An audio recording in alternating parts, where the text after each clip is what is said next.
Welcome to very review. இந்த வீடியோல நெட்ஃபிளிக்ஸ்ல இப்ப தமிழ் டப்பிங்கோட வெளிவந்திருக்கிற பிளாக் ராபிட் சீரிஸ் எப்படி இருக்கு அப்படிங்கறத அந்த வீடியோல ரிவ்யூ பண்ண போறோம். அண்ட் இந்த சீரிஸ் வந்து பாத்தீங்கன்னா தமிழ் டப்பிங்கோட வெளிவந்திருக்கக்கூடிய ஒரு நல்ல கிரைம் மிஸ்ட்ரி த்ரில்லர் டிராமாங்க. இதுல கதையை பொறுத்தளவுக்கு நியூயார்க்ல இருக்கக்கூடிய ஒரு சின்ன ரெஸ்டாரண்ட் பிளஸ் பாரோட இயங்கிட்டு இருக்கக்கூடிய ஒரு பிளேஸா வந்து இந்த பிளாக் ராபிட்.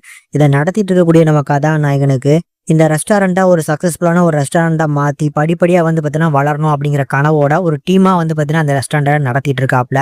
இங்க நம்ம ஹீரோவோட அண்ணங்காரன் வந்து பாத்தீங்கன்னா ஒரு பிரச்சனையோட அந்த ஊருக்கு ஹெல்ப் கேட்டு வாரான்.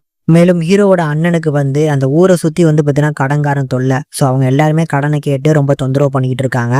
அண்ணனோட கடனை அடைக்கிறதுக்கு தம்பியும் சேர்ந்து வந்து பாத்தீங்கன்னா என்னெல்லாம் பண்றாரு அப்படிங்கிறத சுத்தி தான் இந்த படத்தோட பிளாட் நகருது. இந்த சீரீஸை பொறுத்தளவுக்கு எனக்கு ஒரு டீசெண்டான சீரியஸா இருந்துச்சு.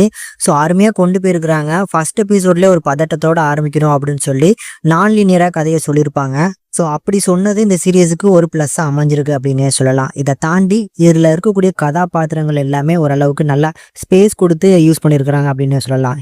ஹீரோட அண்ணன், அந்த ரெஸ்டாரண்ட்டில் வேலை பார்க்கக்கூடிய ஒவ்வொரு பேசன்ஸும் சொல்லி அவங்க எல்லாருமே நல்லாவே பர்ஃபெக்டாக யூஸ் பண்ணியிருந்தாங்க. இதை தாண்டி அந்த ரெஸ்டாரண்ட்டை ஸோ அடுத்தடுத்து வளர்ந்து கொண்டு போகணும் அப்படிங்கிற அந்த ஆசைக்காக நம்ம ஹீரோ என்னெல்லாம் பண்ணுறாரு அப்படிங்கிற அந்த எஃபெக்டாக இருக்கட்டும், அதில் வரக்கூடிய பிரச்சனைகள், அந்த பிரச்சனைகளை அவர் ஹேண்டில் பண்ணுற விதம், இதெல்லாமே ஓரளவுக்கு நல்லா இருக்கும். ஸோ ஹீரோட கதாபாத்திரம் ரைட்டிங் வைஸும் சரி, அந்த ரோல் எடுத்து பண்ணியிருக்காரு பாருங்க, அவரோட பர்ஃபார்மன்ஸுமே சூப்பராக இருந்துச்சு.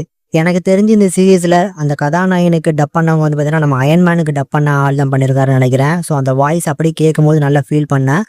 சூப்பராக இருந்துச்சு. தமிழ் டப்பிங்குமே ரொம்ப அருமையாக பண்ணியிருந்தாங்க. ஓவராலாக பார்க்கறதுக்கு சீரீஸ் வந்து ஒரு ஒர்த்தான சீரியஸ் தான். ஆனால் பயங்கர ஸ்லோ பேஸ் ட்ராமாவாக இருக்குது.